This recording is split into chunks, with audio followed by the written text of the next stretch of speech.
Monsieur Timon, bonjour. Bonjour. Vous allez nous parler de méditation.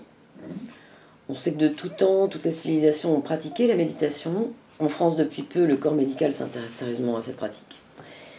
De votre côté, vous enseignez le Qigong taoïste. Est-ce que vous pouvez nous en parler?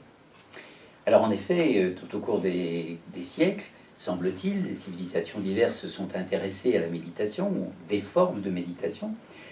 L'Extrême-Orient a en effet les siennes, et la méditation taoïste est une orientation qui s'inscrit justement dans cette sagesse.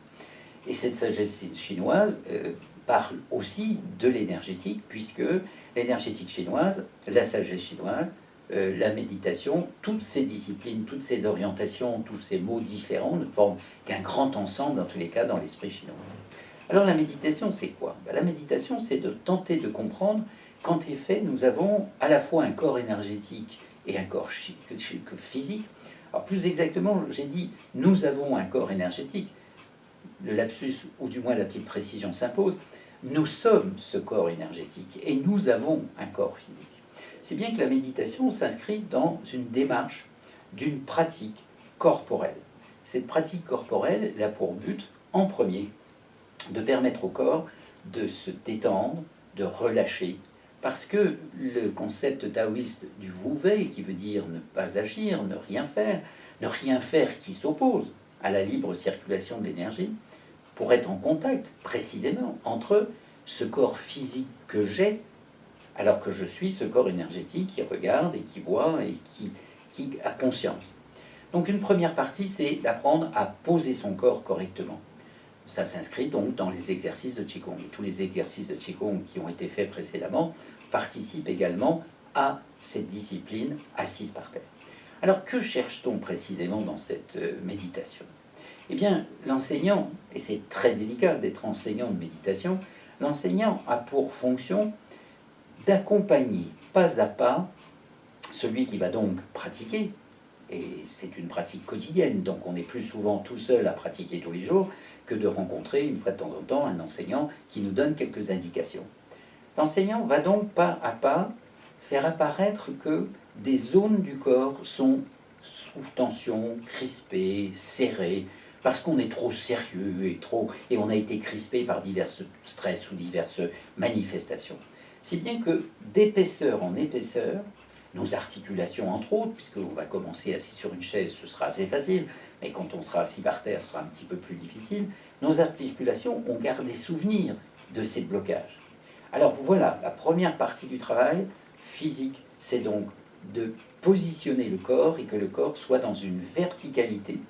Mais cette verticalité, l'axe central interne ascendant, n'est possible que parce qu'il y aura une horizontalité quand on aura posé correctement la cuvette pelvienne. Donc un travail physique. Et le travail énergétique, deuxième partie, c'est en effet permettre cette libre circulation. Et c'est ça qui est très agréable. Parce que plus on pratique cette méditation, plus on sent que notre santé est meilleure, une résistance, une endurance, pour aller vers la troisième partie obtenue par la méditation, à savoir une ouverture de ce que les Chinois appellent le Shen, S-H-E-N. Difficile à traduire, pourquoi? Parce qu'il est toujours associé avec le Tsing et avec le Qi. Le Qi, c'est toute l'énergie des organes. Le Tsing, c'est l'essence énergétique qu'il y a dans notre corps et qui nous donne cette vitalité. Et le Shen, c'est tout le reste, avec toutes les capacités que nous pouvons avoir. L'ouverture du Shen, ce n'est pas simplement de comprendre, si ça nous aide à comprendre, mais c'est surtout de conscientiser. Et là, deux écoles, où l'on imprime des formes de pensée et de conscientisation volontaire, ou, et c'est l'orientation qui est donnée par cet esprit taoïste, à savoir ne rien faire. Préparer tout ce qu'il est nécessaire par le corps, par l'énergétique, afin qu'au niveau du Shen, du mental, du psychisme, de l'éveil spirituel et tout ce que vous voulez, épris de taoïsme bien sûr, quelque chose puisse se faire et se vivre. Alors, il y a un des exercices que j'aime beaucoup, qui est le final, mais qui est par une progression pas à pas, dont je parlais tout à l'heure, celle du positionnement des 8 trigrammes. Seuls ceux qui connaissent le Yiking savent un peu ce que veut dire ces 8 trigrammes. Dans les 8 coins d'un cube, comme si nous étions au centre d'un cube, et que nous avions devant nous, à gauche, à droite, devant, derrière, au-dessus et en dessous, 6 faces, mais 8 coins, et le placement des 8 trigrammes. Donc ça fera partie justement d'une connaissance et d'une maîtrise et d'un contact avec ces 8 trigrammes.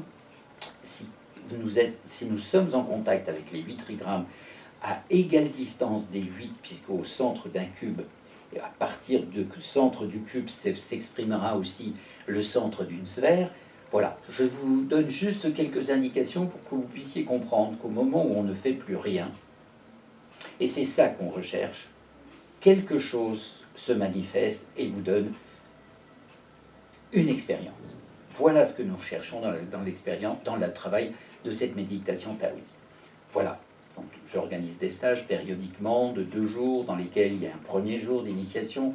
Ceux qui veulent reviendront le deuxième jour. Enregistrement d'un certain nombre de choses, de documents que je donne, d'explications, des mots qu'il faut comment rentrer un peu en quelque sorte dans la compréhension de l'énergétique chinoise et un peu de la sagesse chinoise. Voilà ce que nous faisons dans les stages de formation de méditation taoïste.